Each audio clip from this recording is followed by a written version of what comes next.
Has your life been touched by Parkinson's? What if you had a practical, holistic toolkit to feel stronger, brighter, and more in control? In this special live recording with the Parkinson's Support Group, we explore a powerful whole health approach. We'll break down the science and share actionable strategies using acupuncture, functional nutrition, and herbal medicine to help manage symptoms, support neurological health, and improve your quality of life.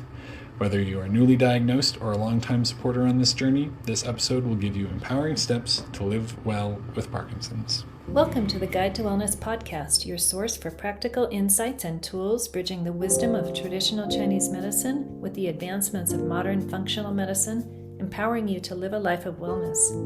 We're dedicated to promoting a healthier world by providing tools, knowledge, and simple things you can do every day.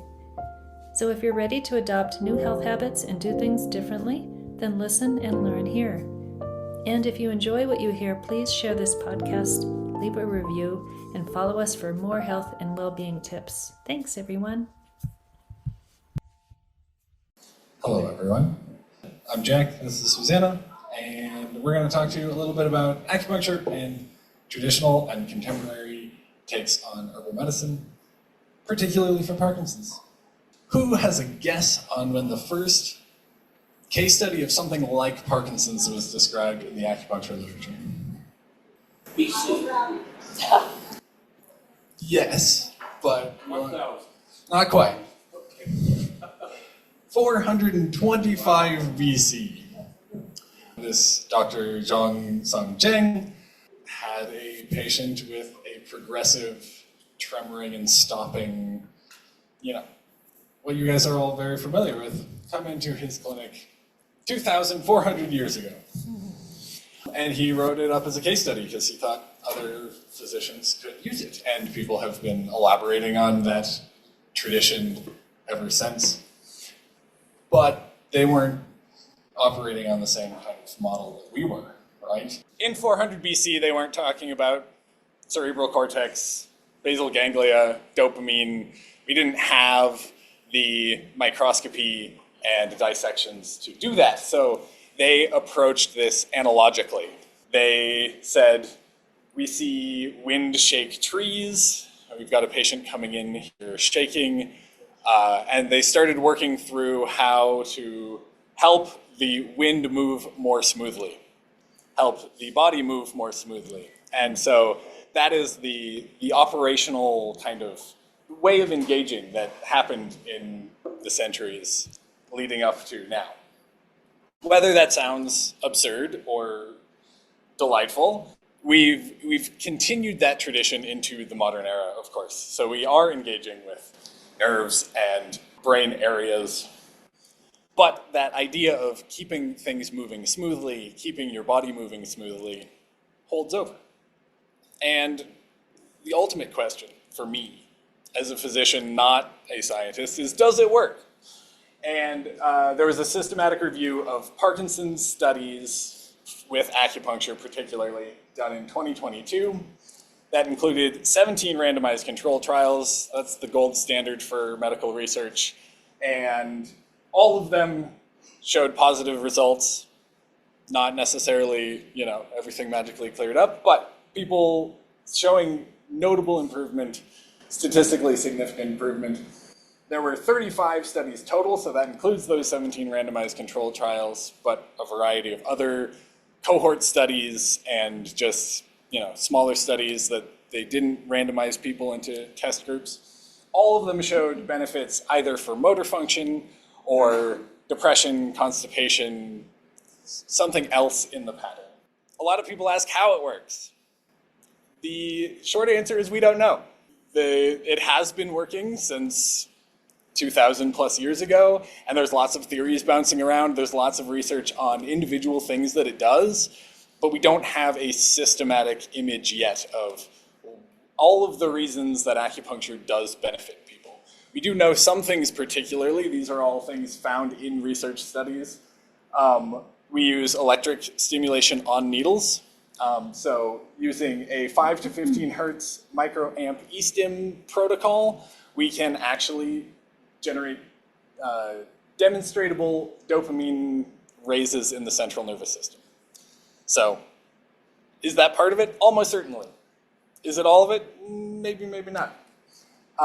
There are points studied that show MRI, fMRI, recognizable increases in cerebral blood flow. There are points that we've shown to improve insomnia and anxiety. There's points that we have to improve muscle spasticity. These are all in play. Everyone wants to have an explanation. If you get 10 acupuncturists in a room and ask them any question, you'll get 11 answers. My answer is we don't know everything yet, but it obviously works. Study after study shows that we are doing something valuable for our patients. So, we at Great Turning like to include the classical stuff. We like to include the contemporary stuff. A year plus, you had another one of our colleagues come in and she uses a very contemporary approach, very Eastum focused, neurological research. Super cool. We have plugged into that community and use some of their protocols as well, but we like to include the classical stuff because we find it works better. So, with that brief intro to acupuncture. Can you talk about Ayla also? Yes, just recently at the beginning of the month, we did a neuroscience specialist came to town to do a continuing ed for acupuncturists, all sorts of neurological exams and what to do with various findings that if you find someone has a vestibular issue or something. But yeah, anything else before I hand over the mic? What's your background? My background, I decided I was going to be a doctor as a sophomore in high school and chased that for 6-7 years before having the not uncommon pre-med crisis of faith. And in that time off that I stepped back from school and I wanted to find out what else I could do in the healing kind of world that wasn't quite that path. So I shadowed chiropractors and interviewed naturopaths, and anyone who would let me follow them around for a day or talk to them for an hour, I picked their brain on how they like their job and how it might fit for me. I followed Susanna for 2 days. This was back in 2016, something like that. And acupuncture was the coolest thing that I had seen, like just things that blew my mind. So I picked up a bunch of books and applied to schools, and here I am, almost 10 years later. And I love it. I need a mic. Can you all hear me? So I'm Susanna Freeman, and I want to give you a little bit of my personal story too.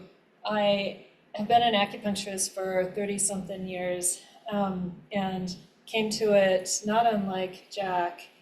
I have come from 6 generations of neurobiologists, surgeons, psychiatrists. My father was a psychiatrist and studied not just contemporary psychiatry, but also traveled around the world and visited with shamans and went to rituals all over the world, looking for what do traditions in the mental health sphere around the world, how do they take care of their mental health, and he teaches patients to meditate.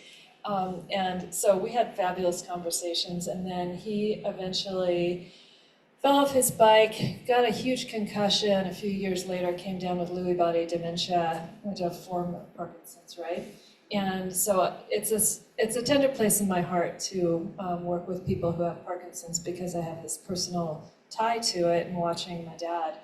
And then my uncle was a famous neurobiologist, and he worked with scientists in China to understand the model of the brain and how does it work. And I would ask him, like, Uncle Walter, what's acupuncture and what's qi, and what do you think we're doing? And he's like, multiple times over the years, he said, I don't know, but we're getting closer. And he's like, there's no question that acupuncture works. And this is like a world famous neurobiologist at the university level. So I always take a little bit of solace in like not quite knowing what it is that we're doing. And what I want to say to that is that we know what we're doing. We always have a plan. When you come to see us, we have our assessment tools, we have our diagnosis. There is a lot of scientific rigor in traditional Chinese medicine, East Asian medicine. It's the translation into Western biomechanical medicine that gets weird. Okay? It's the, well, you're speaking this language and I'm speaking this language, and yet we're talking about the same thing. So that's what you need to remember, is that the explanation we have is the Western biomedical explanation that is not complete. But if you talk to somebody who's well-versed in the acupuncture model, there's no conflict. Does that help a little bit? It's a translation problem. Okay. It's sages trying to figure out what an elephant is by touching different parts of it. Do you know the old metaphor of there's a sage touching an elephant's leg and they say it's like a tree? And there's a sage, they're blind. So there's another one touching the ear and he says it's like a giant fan. And another one touching the trunk and says, oh, it's like a long rope. And they can't figure out what the thing they're all touching is, but they're all touching an elephant. They just haven't touched it from enough perspectives yet. And Parkinson's is kind of like that, isn't it? I love that, thank you. We can think about that for a long time.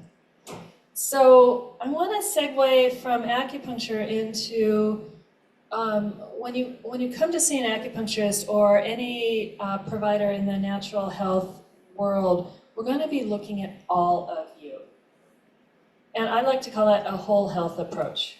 There's not just one thing. It's not like I have tendonitis in my elbow, right? And even then, your elbow's connected to your shoulder and to your brain, and maybe to treat tendonitis, we have to address all of you. But certainly in Parkinson's, sometimes the best way to get to Parkinson's is through the body, through the legs, through the feet, through the muscles, to influence the brain, and then backwards, right? The brain then communicating into the muscles and into, the nerves as they allow you to walk. How do we use nutrition and herbal medicine in conjunction with the acupuncture to benefit all of you, improve your brain? One of the things I like to think about is if you come to see us for a once a week acupuncture, twice a week or whatever it is, along with your physical therapy and your boxing and your bicycling and everything else you're doing, that's 1 hour out of your week. How many hours are in a week, right? So is there something that we can have you doing every day, multiple times a day, that influence your brain in a positive way? And that's where the nutrition and the exercise and the herbal medicine come in, is that continued support and pointing your body towards repair and normalcy every hour of your day, every time you eat, every time you move, every time you go to sleep and you wake up in the morning. Are you doing something that is pointing you in a positive direction?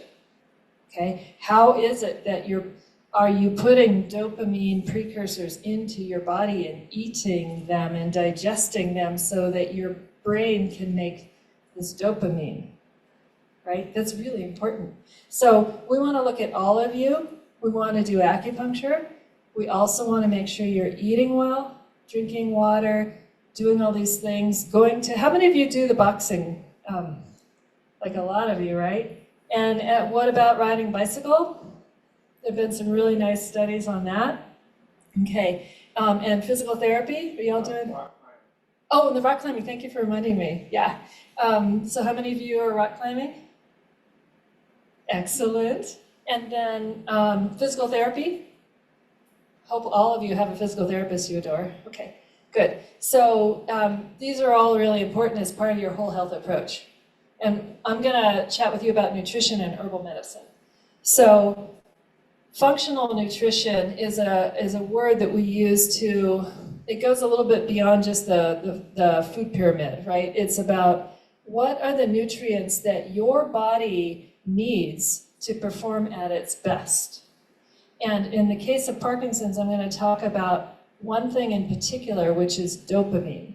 And you all know all about dopamine, right? Right? So does anybody know how we get dopamine? Is there one particular food that might get you there? This is a little sneak preview. We're going to talk about this in detail. Okay, so I'm going to give you some really nice things to think about. Remember, please, that when we talk about nutrition and herbal medicine, it is very individual. So you could have 3 people with Parkinson's in the clinic, and I would be giving them 3 different herbal medicine patterns, but maybe they're still going to be addressing that wind pattern that Jack talked about, right? There's going to be some basic commonalities, but you as an individual are what we are treating. So we're going to treat you and not your disease. We are going to be keeping in mind Parkinson's science, research, protocols, right? What's been working for the last 2,000 plus years. But we're, at the end of the day, going to be treating you. All right? So keep that in mind as we keep going talking about nutrition, because nutrition is a big, broad topic, and so is herbal medicine. So I'm just going to be talking about Parkinson-specific things here, okay? And if you have individual questions for us about, well, what would my version of this look like, you can come talk to us after during the Q&A today, or you can also call us at our clinic. And by the way, we forgot to bring business cards, so we're going to ask Pat to send our contact information out, and we do have our phone number at the end of the talk. So when we're talking about functional nutrition and herbal medicine, we talk about the 5 pillars of health. And it's just a nice way to organize our minds about how to small down a big topic.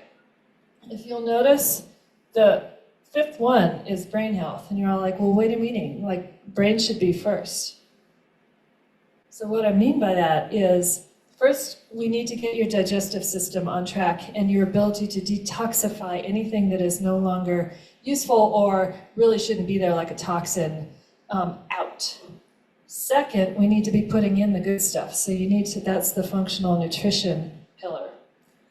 Third is hormone and metabolic health. And lots of times people, when they think of hormones, they're talking about like testosterone. And actually what I mean is, well, once you think about that, I'm not going to tell you what I mean by that until we get there. You can be thinking about which hormone is the most important, or one of the most important, because remember, we're treating the individual. If I could just say one thing about Parkinson's and one hormone that we need to optimize, which one is it? Rest and movement, as you know, is super important for this motor function process to continue, so sleep and exercise. And then, once you have all those things dialed in and well supported, then guess what? Your brain gets better. If you only target the brain, then all of the signaling and all of the nutrients and all of the detoxification pathways, if those aren't working, your brain is not going to be as well supported as it needs to be. So that's why we have brain last, is because we're addressing the brain in every step of the way when we talk about digestion and nutrition and hormone and metabolic health and rest and movement, okay? Let's talk about pillars 1 and 2. These are really important. And I'm going to small it down into just a couple of things that are important to Parkinson's. And number 1 is vitamin B12. Did anybody guess it? That's like one of your most important nutrients. Might add water into that. Don't y'all think that water might be your most important nutrient? Do y'all drink enough water? Please tell me yes. Okay. So vitamin B12 is one, there are many, but it's one of the many important nutrients that once it's absorbed in the body and digested properly, it's one of the key cofactors into your brain, the neurons in your brain being able to produce dopamine. So as you all know, dopamine is lacking in Parkinson's, correct? Can we all agree on that? Right? Or maybe it's not being facilitated properly. So anything we can do to improve dopamine production and dopamine synthesis and modulation in the brain, because we can't just put dopamine into the brain, right? You have to encourage the body to build it in the brain. And just to be crystal clear, when we do acupuncture, we're not touching the brain, right? Even if we put a needle in on your head, we're still not we're indirectly influencing the brain, right? Some of the best points for the brain are actually on the legs. So we need dopamine, and so you can see meat, seafood, eggs, dairy, mushroom, seaweed, chlorella. Ever heard of chlorella? It's an algae. It's really rich. It's a plant-based source of vitamin B12 and nutritional yeast. You can put it on like popcorn or something, and you all use nutritional yeast ever? Kind of tastes salty. Those are really nice forms of vitamin B12. So we need these. Please put those into your body. Now, once they're in, so first step, put it in, right? Second step, you have to be able to digest it through the stomach. And there are cells and enzymes in the stomach that actually help you absorb that vitamin B12. From there, it's going to go into a process called methylation, and this is a primary detoxification pathway in the liver, and it also has some affinity with our genetics. Have you all heard of, raise your hand if you've heard of the term epigenetics? All right, Pat, what's epigenetics? I don't know. Okay, it's the ability, it's really exciting. It's like we think that science is stuck in time, it's not. Like epigenetics has been better developed just since I've been in school. Well, that was dating me 25, 30 years ago, but the epigenetics is our ability to have genes turn on or off depending on our lifestyle. So you could say, well, I'm predisposed to sickle cell anemia, right? Maybe you were predisposed to that, or MS, or Parkinson's, but how do you live your life? What foods do you eat? How do you receive acupuncture? Do you go out in nature? Do you have community like this group? All those things will promote a positive gene expression profile, and that influences, methylation influences that and our ability to produce dopamine in the brain. So it's not just am I putting vitamin B12 in, is my methylation pathway through the liver system working well? It's also your gene expression that's important. So I always like to remind people, do things that make you happy. Get outside, enjoy the sunshine on a nice sunny day, right? Do the things that allow that normal repair process to work in your body, right? So that's a very short, very simplistic explanation of epigenetics, that you're not stuck with the genes that you were born with. How they get expressed, turned on or turned off, is equally important. I'm not saying don't pay attention to your genetics. I'm just saying don't worry if you have something scary, you can still do something about it. Okay? How many people do you know who have a whole, everybody in their family had some particular cancer and they don't? Right? Why is that? Right? Maybe they didn't get that gene, but maybe they just expressed those genes off. Okay? So think about that. Yes. Yes. Can you take it as a vitamin also? Absolutely. Can you take vitamin B12 as a vitamin? And I encourage everybody here to do that. And thanks for reminding me, there's two forms of vitamin B12 that you'll see if you look at the label on your multivitamin. One is methylcobalamin. One is cyanocobalamin, and these are really important. So these are the synthetic versions of vitamin B12. The best way to do it is to take like some grass-fed beef into your body, or a farm egg, right? That's the best way to get B12. In addition to that, I want you all to take methylcobalamin because you have Parkinson's and you need that added boost of absorbability. Cyanocobalamin is a cheaper form that is not as well utilized in the body. It's cheaper, but if you're all here talking to me today, I bet you have the cash to go buy a really high quality B12. It's not that much more. It's just one of the higher end vitamins that you would buy. You can come see us and we can make some recommendations for which one. Because it's water soluble, we actually encourage people to take a higher dose because it's not going to accumulate in the body. We want to make sure you have plenty of it. So, because you're just going to pee out what's not necessary. So we usually manage people at a higher end of their vitamin B12 range on a blood test. So we give them a vitamin B12 that's methylated and then have them get a blood test. And usually their doctor's like, yeah, your vitamin B12 looks a little high. Why don't you decrease that? And we're like, okay, no problem. So we just like to keep you at a high level, but not too high. So we like to recheck your vitamin B12 levels and folate levels after 3 months or so on this B vitamin and see if you're not too high, but also not too low. Most people who come to our clinic, and we review their labs, they usually have low B12. And the beauty of taking a B12 supplement in addition to a healthy diet is that you're going to feel better. You're going to feel more awake and alert, because what does dopamine do for you? It builds that motivation, that get up and go, that like, yes, I'm awake and alive and I'm looking at the day and I want to be productive. That's what dopamine does for you, in addition to all the things we know from Parkinson's. Okay, so take it first thing in the morning, and a lot of people will say they sleep better at night because they have more energy during the day, they're active, they're outside, and then they sleep better at night.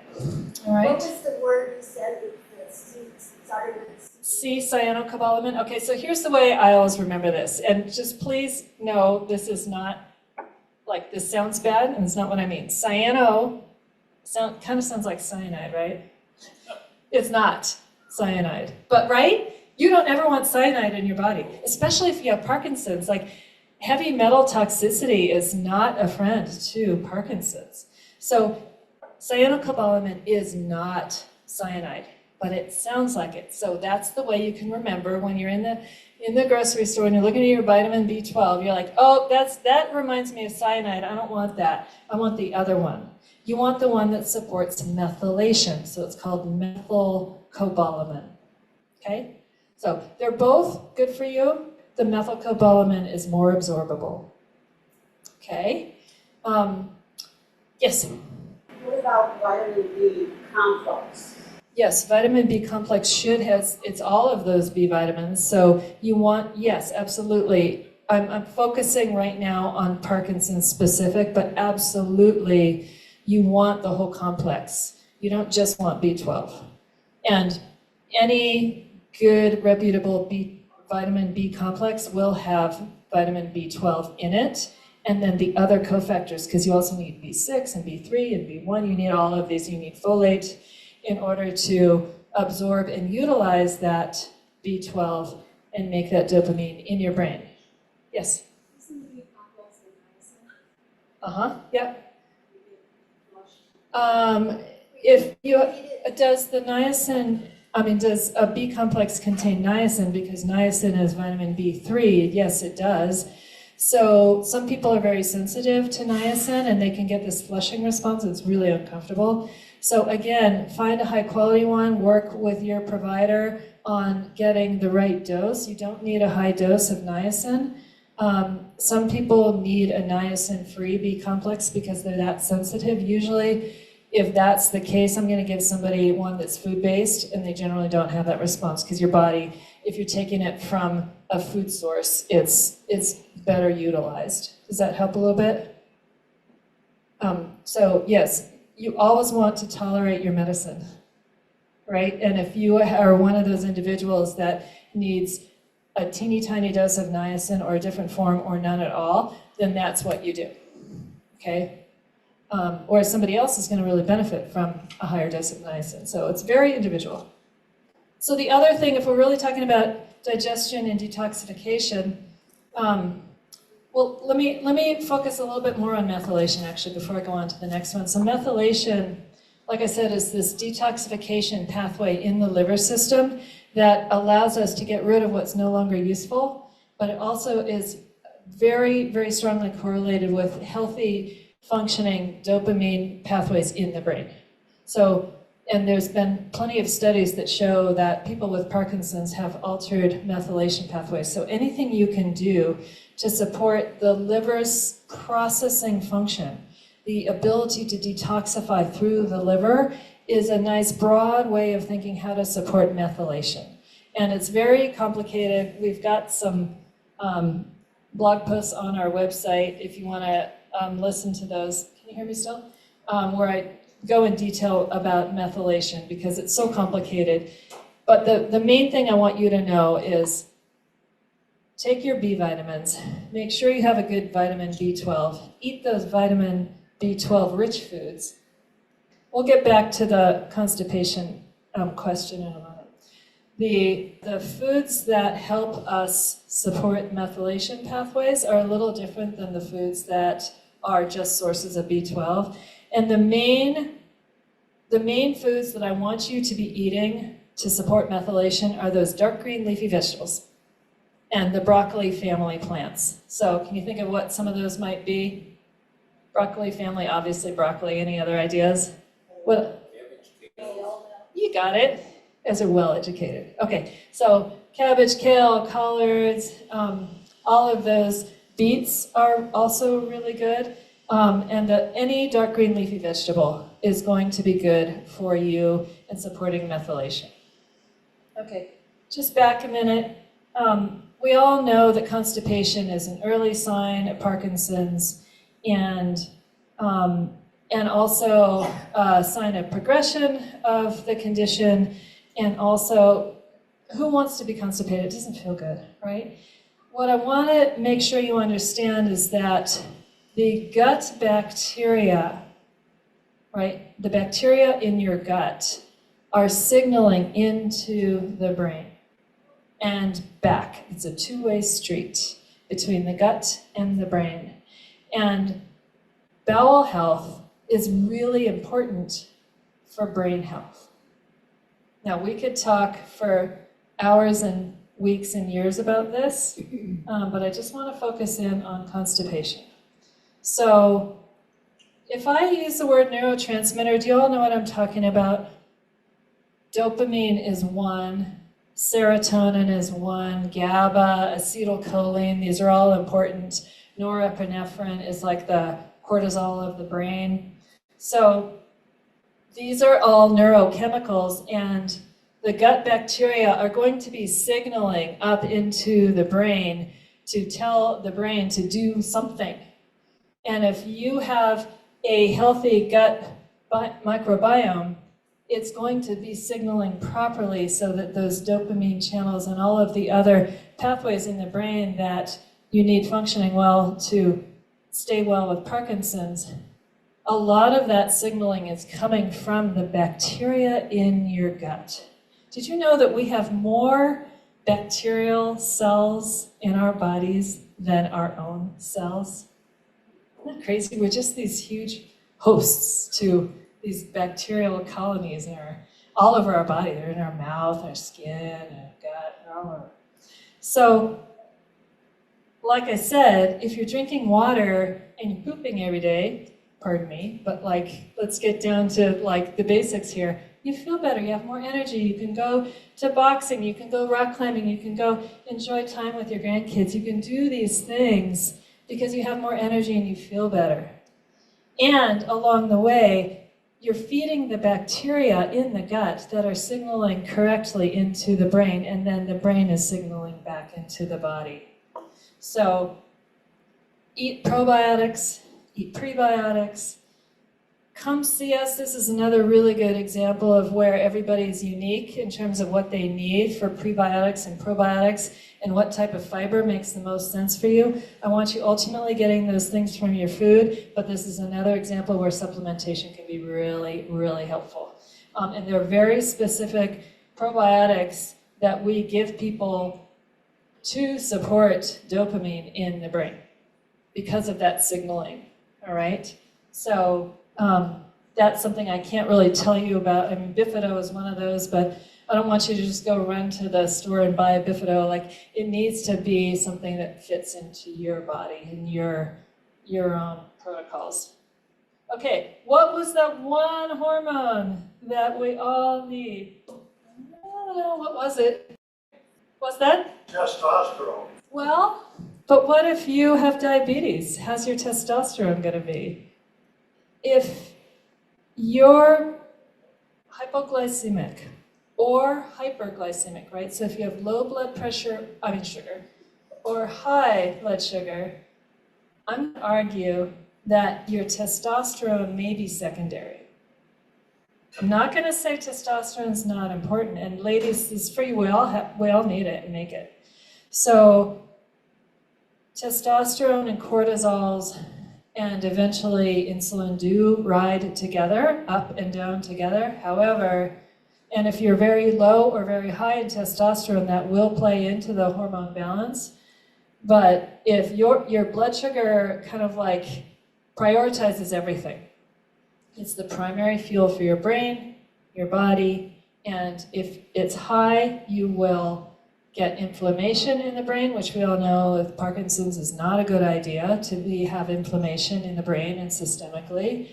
So that's one of the big reasons. And number two, if you're low blood sugar, you could fall over, get dizzy, you don't feel well. There's all kinds of risks with low blood sugar. Sorry, I keep saying pressure, I mean sugar.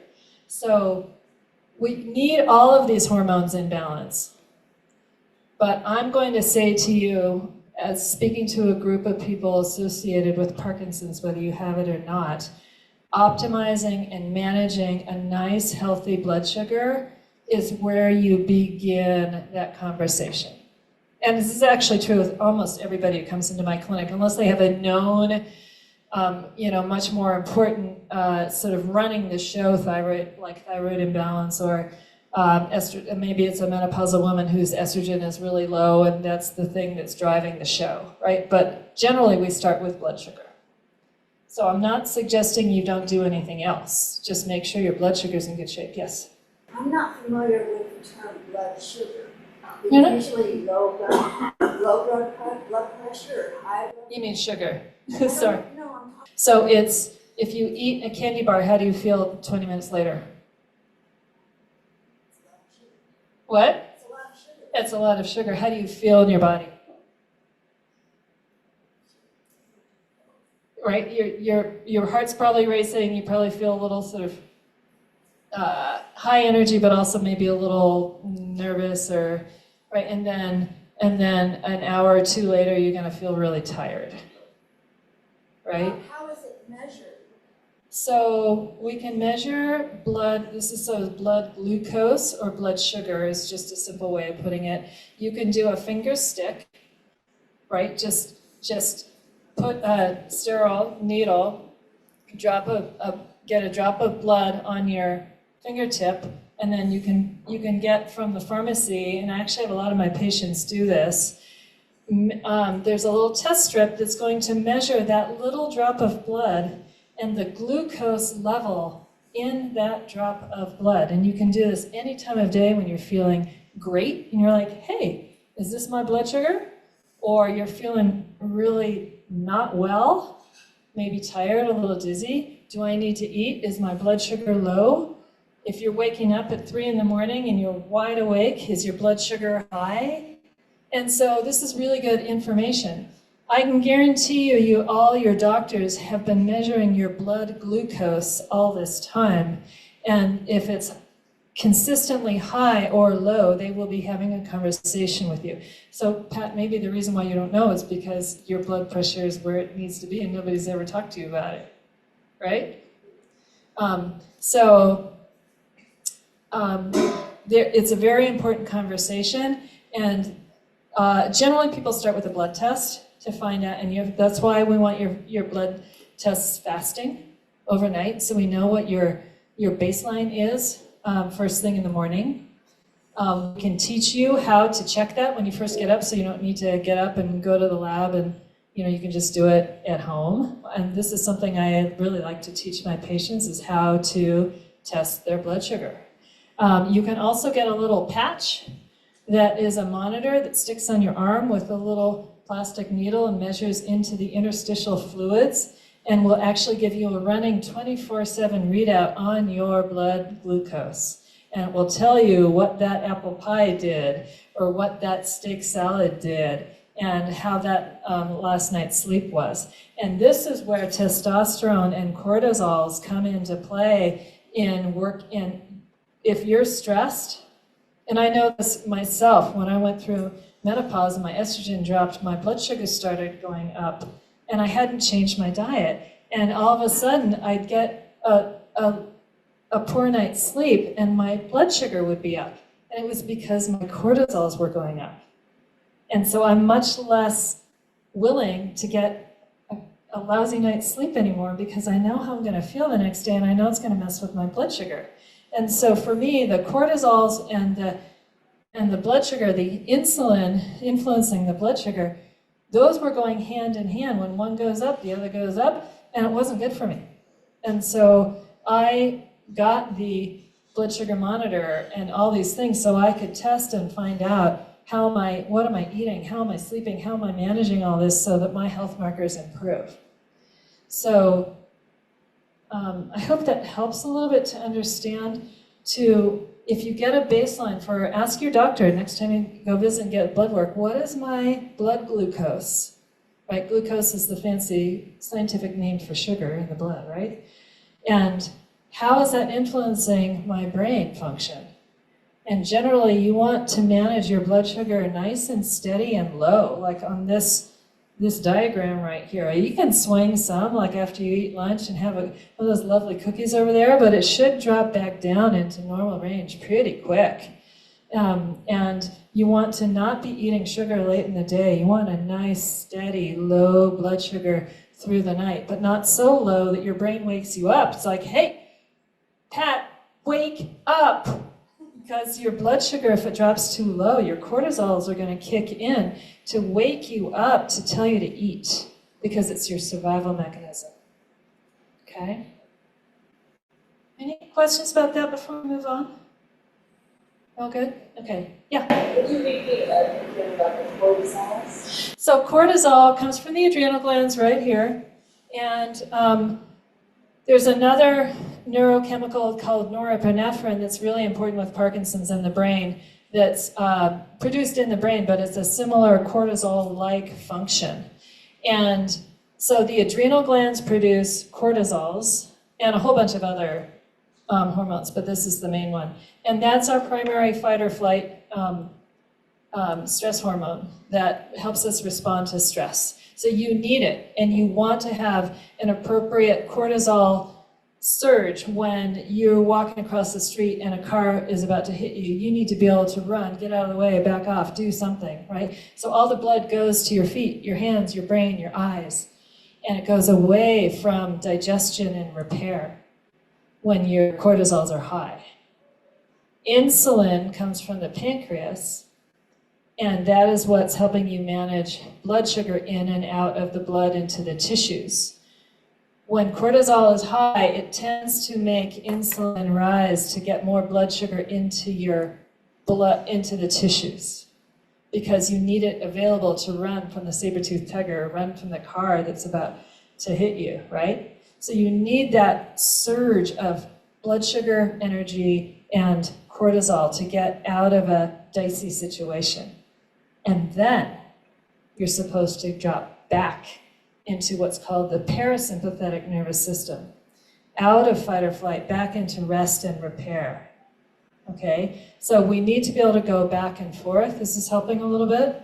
So you want insulin, which is regulating blood sugar, to be steady and give you sugar when you need it, and drop back and relax when you don't. You need insulin to come on board when you need it, and then drop back and relax when you don't need it and you're sitting here resting.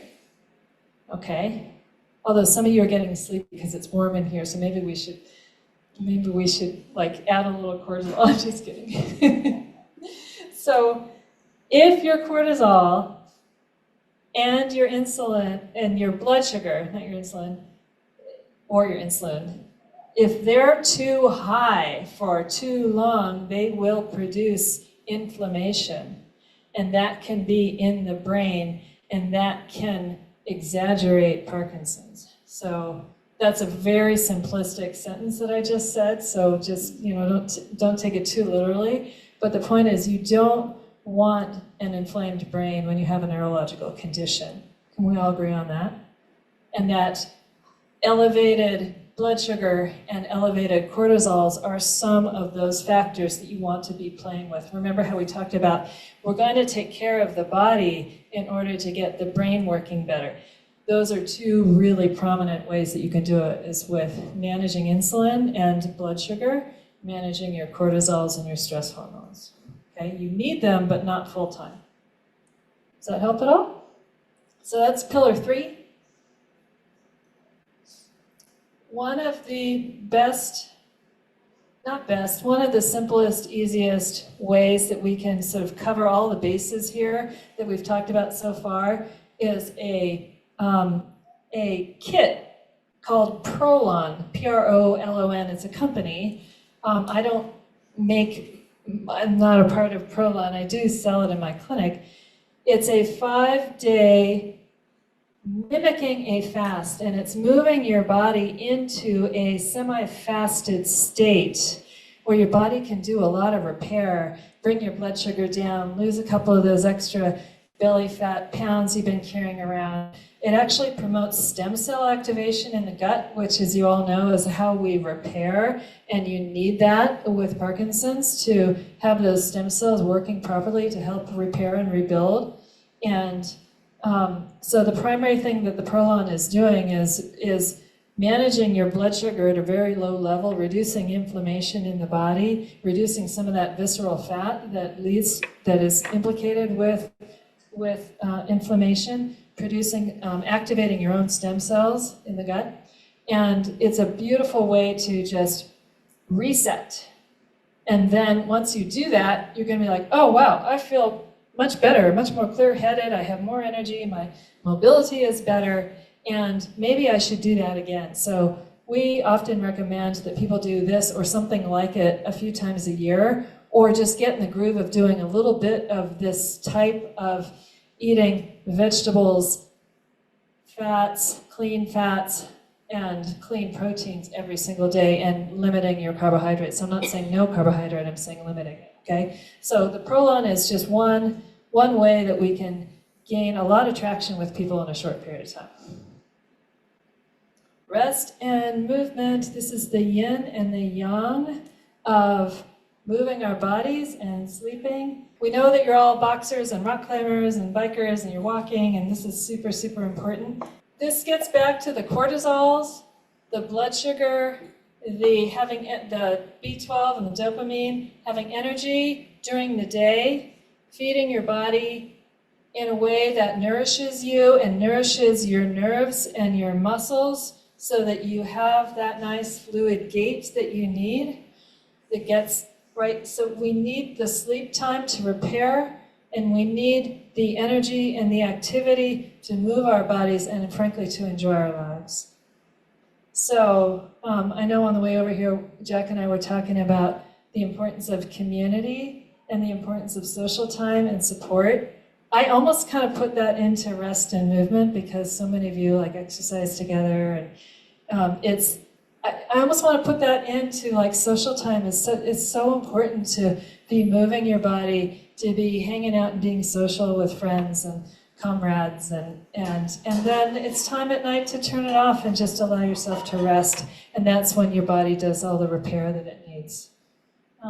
So this again is a really big topic, but it's critically important for Parkinson's. Okay, so pillar 5. When you have digestion and detox and nutrition and hormones and rest and movement all dialed in, the brain is going to have what it needs to be healthy and well. And this is how we work with Parkinson's to improve whatever we can in you. Whatever is the missing link is where we're going to focus. So we're going to use herbs and supplements. We often work with mindset and meditation and breathing. This is a big thing for Jack to work on, is that he likes to work on is breathing. Acupuncture, obviously, we've talked about it a bunch. And then we haven't talked yet much about the traditional uses of Chinese herbal medicine. This is a really big part of what we do. Everybody we work with, we want them to have some herbs. Remember, they are specific to you. They're specific to neurological function. They're specific to if you need more help sleeping, if you need more energy, if you have a tremor, if you have a bunch of muscle tension and spasticity. These are all important topics that we can address with the herbs. And I don't know if you can see this slide very well, but these are all some of our favorite Chinese herbs that we use for Parkinson's. So there's some that address the wind that Jack was talking about. There's some that nourish yin and blood. And these are all terms from traditional Chinese medicine, classical Chinese medicine. But these are all plants and a few minerals that are growing carefully, usually in China, but somewhere in Asia. The herbs that we use we contract with companies that are talking to and really carefully knowing the farmers in China who are growing these plants and then processing them with very strict standards about testing and processing and then bringing them into the clinic. Remember that your herbs go with your medications and your supplements. They are not they're not instead of, they are with your doctor's medications that they are recommending to you. Oftentimes we can use them to enhance a certain medicine if, like, you're trying to not increase your dose on levodopa or whatever it is you're trying to do. Sometimes we can use the herbs to offset the need for more medications. We're always careful about interactions. So some people don't like to brew the teas. They make the house smell bad, right? There's all these literal herbs and plants that you're cooking up. So nowadays here in the US, lots of people like to take powdered or granulated herbs or in a capsule form, but just know that they're still plants. They're just powdered and dried, okay? And then made into a tea and then dried, so it's really easy to take them. And these are super easy to build into your routine, and usually we take them twice a day. You can take them with breakfast and dinner, and they just help enhance whatever it is your particular issue has been with Parkinson's, or, is it sleep? Is it your gait? Is it strength? Is it nerve pain? Is it, what is it? Is it constipation? Whatever it is, we can dial in the herbs specifically to you to address those symptoms. Okay? And then, just to remember that this whole health concept takes some time. It takes some willingness to work with somebody like Jack and myself to look at all of you. It's never to go against what you and your doctor are talking about, it's to go with. And that's what I really want to relay to you, is we're not here to tell you to do something different with your Parkinson's treatment. It's how can we enhance your treatment, enhance the quality of your life. And just one more time, please get out and move your body and get out in the sun and keep coming to these groups where you have your friends and your colleagues all here and stimulating your mind and supporting each other. It's so important. All right. Like I said, we forgot our business cards, but I don't even have our phone number here. Where'd it go? It was on the first slide. We'll make sure that we have our phone number, and Pat, maybe you can send it out to people. And sorry about that, I just didn't think of it. It was a busy clinic day. And so we are Great Turning Healing Center is the acupuncture clinic, and then Guide to Wellness is our nutritional and herbal side of what we do. And we have websites for each of these, so we'll get that to you and you can get that out to everybody. So we're here for questions. So on fasting, another way. Should we give you the mic? I would run around without it. In terms of fasting, another option that I use is to stop eating at 7 p.m. and not eat until after 7 a.m. Yes. And I keep telling Ed to stop eating late in the evening. Encouraging. Intermittent fasting, she's talking about her time-restricted eating is really, really important. And thank you, Pat. There's so much to talk about with nutrition that I truly that is usually one of the things I say first, and I just forgot. So thank you for that. It's super important. It's something you can all do. Just make sure the kitchen's closed. You choose your time, but preferably, like you said, 7, maybe 8 o'clock, and then give it 12 hours before you eat again. Please drink water. You can have herbal tea. Take your medicine in that fasting window, but actual food that will stimulate your metabolism, give it some downtime. It's so, so important. Some people need to work into this. They can't just go immediately from a 6-hour fasting window into a 12-hour fasting window. You have to ease into it.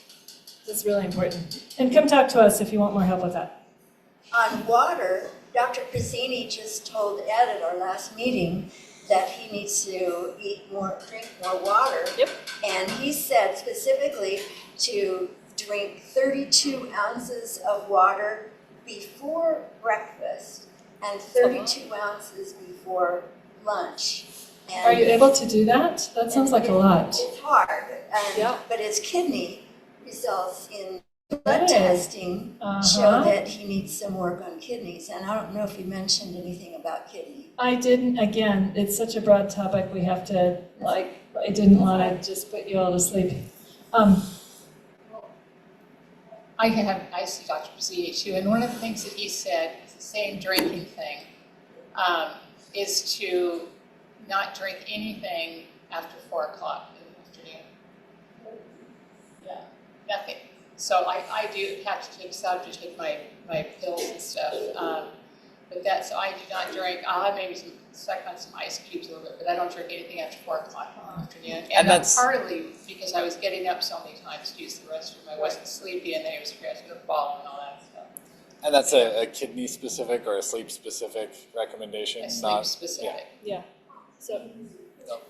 That's a sleep specific recommendation and kidney specific recommendations, not general advice, right? No, this is not kidney. It's a sleep thing. a lot of my patients, because I kind of harp on people drinking water. In fact, you see I have my tea and my waters. So a lot of my patients will say that they could not comfortably drink 32 ounces when they first wake up in the morning. Can you? Yes, and he wants to drink something hard that he was not. Yeah. Yeah. So Dr. Pizzini is saying, please do it like right away, as soon as you wake up, right? If you are not able to, if you feel nauseous, or it's not working, then what I would say is when you're boiling some water for tea or coffee or whatever you do in the morning, get some sea salt and put a little pinch of sea salt in the bottom of a glass. Add like a 1/4 cup of hot water to dissolve the sea salt. Top it off with cold water so you have this lukewarm salt water. Salt is the mineral for the adrenal glands. It helps with cortisol, helps you wake up. And then add a little squeeze of lemon if you like, if you don't like the taste of salt water. Some people love the taste of salt water, actually. Drink that lukewarm water just goes right in. It's easier to get that in for most people than just a straight up quart of cold water. Or maybe it's some chamomile tea that you brewed the night before. You just drink that.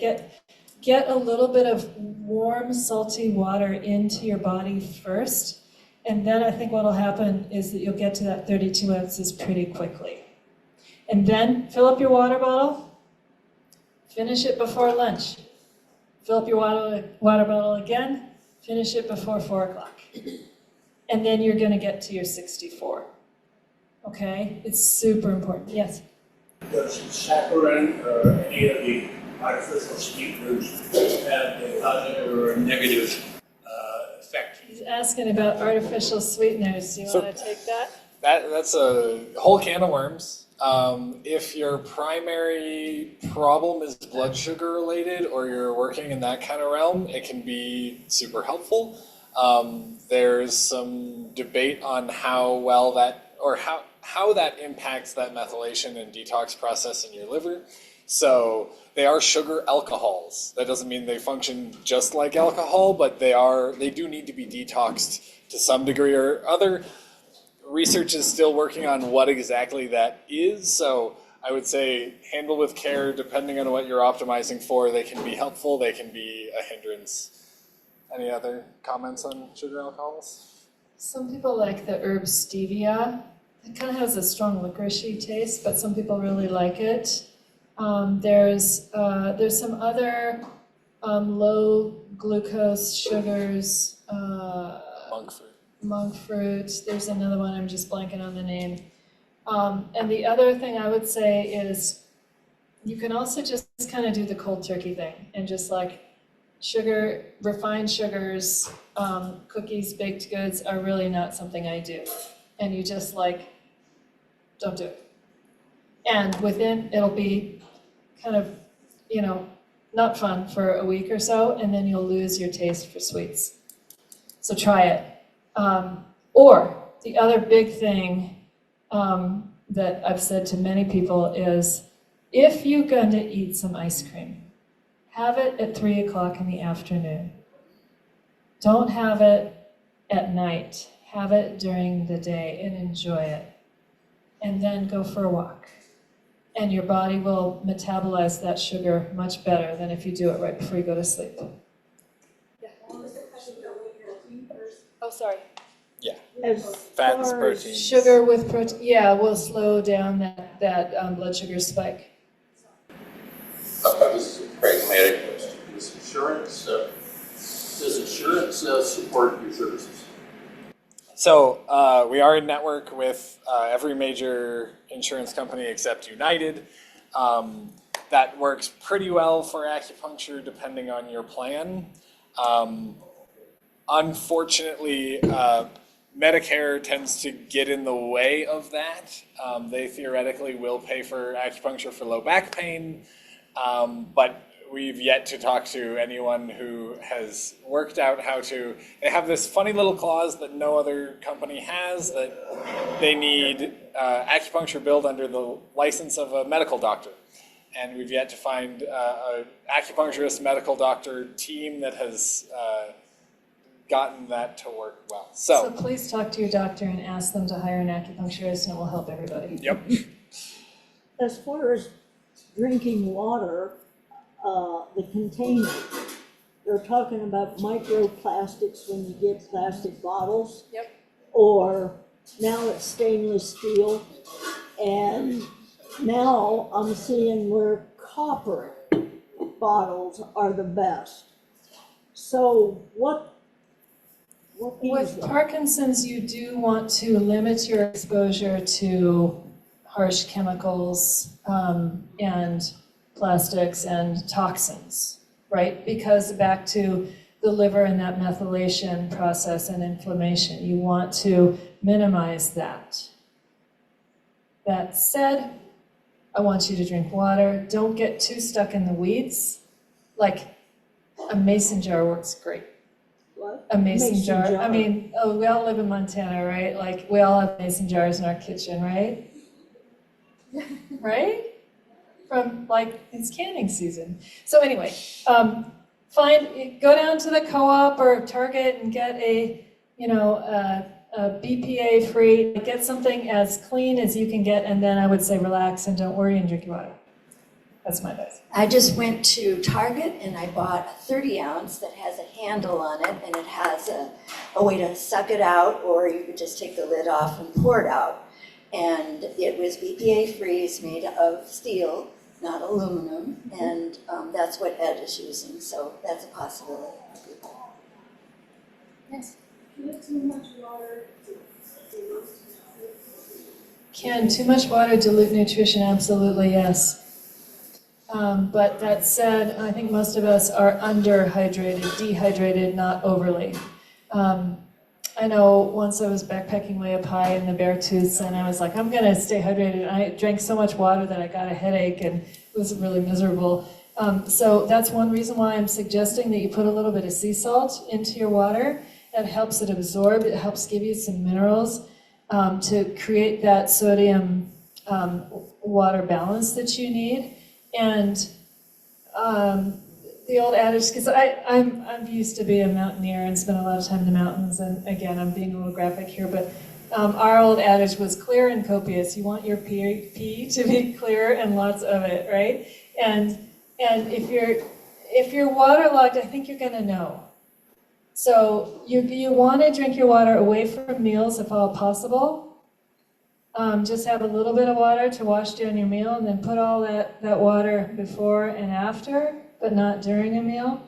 Please try to make it not ice water, because that you want your tummy to be 98.6 to digest your food, right? Right? So have that ice water in between meals, but not with a meal. Just have a cup or so, and then, like you said, When you wake up in the morning, I want you to hydrate however you can, especially if you're drinking coffee. And then I think, yes, you can go too far on the water thing. Most people don't. And I would suggest with Parkinson's, most of you probably need to do more, not less, but I could be wrong. So again, this is one of those individual considerations. Are you the person that's going to overhydrate? If so, dial it back. If you're you're the person who not's going to drink enough water, step it up. All right, and sometimes we just have to trust our bodies and know what we need to do. And Dr. Piscini says eat more salt. Good. I agree with that. And sea salt, because it has the minerals, the trace minerals that are really important for us. More questions from anybody? Well, thank you so much, Jack and Susanna. Susanna. I don't know if this is working. No, there it is. Okay. Thank you so much. You're so welcome. And, Thanks for having us. Very educated. I apologize we don't have our business cards. We're a Great Turning Healing Center out on the corner of Kagi and Wilson. And if you have a pen there and you want our phone number, it's 406-599-0088. And if you just do a Google search for Great Turning Healing Center or Guide to Wellness or Susanna or Jack, you'll find us. Or you call Pat. Great. Thank you so much. Thank you. The number 599-0088. Oh, I forgot to mention this. Just as our gratitude for putting up with us for a couple hours and listening so intently and asking all these great questions, if you have more questions that you would like us to discuss with you, we're offering all of you a free consultation. It's generally 15 to 30 minutes. You can call us and schedule that and just say that you were at the Parkinson Support Group talk. We're not going to charge you for that time. We want to talk to you and we want to give back. Thank you so much. All right, we're going to just socialize for a little bit, have some more cookies and coffee, and then we'll get back together again and talk a little bit about the future. So thanks again. Thank you. Thank you all.